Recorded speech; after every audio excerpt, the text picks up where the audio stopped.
ওনারা অনেক হুমকি দিছে এই দোকানটার জন্য। এই দোকানটা নিয়ে অনেক ঝামেলা চলতেছিল। ওনারা চাইছে যে আমার বাবার কষ্টের টাকা দিয়ে এই গোড়ার দোকানটা যেতে ওনাদের।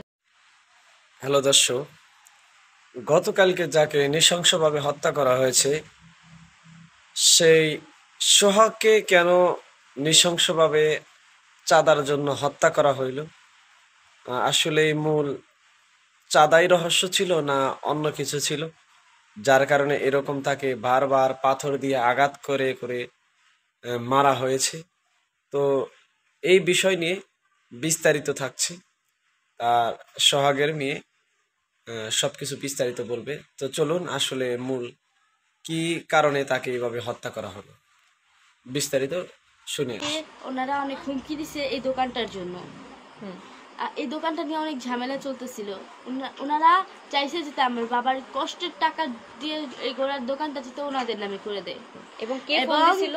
এবং এর বিনিময়ে 2 লাখ টাকা চাঁদা চাইছে প্রত্যেক মাসে। হ্যাঁ। এবং আমার বাবার একজন বন্ধুই তো, উনি নাম হচ্ছে ফয়সাল। উনি হচ্ছে আমার বাবাকে ফোন দিছে আপনার বাবা বের হওয়ার আগে। ফোন দিয়ে বলছে যে তুমি তাড়াতাড়ি একটু বাইরে আসো, তুই তোমার দোকানের সামনে আসো।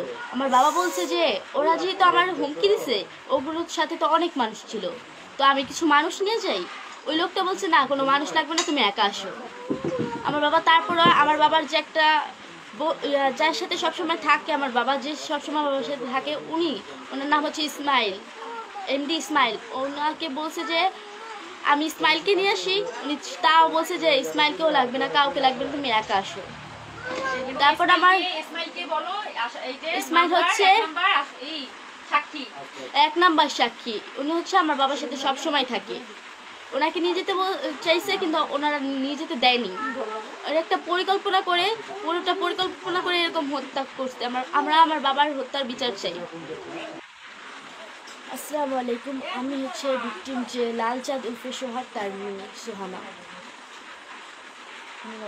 আসসালামু আলাইকুম, আমি ভিকটিম লালচাঁদ উর্ফে সোহাগের ছেলে মোহাম্মদ সোহান। এবার বলো কি হয়েছে যেদিন ফোনে নিয়ে গেছে? সেখানে আমার বাবা। আমরা এই ঘটনার তীব্র নিন্দা ও প্রতিবাদ জানাচ্ছি।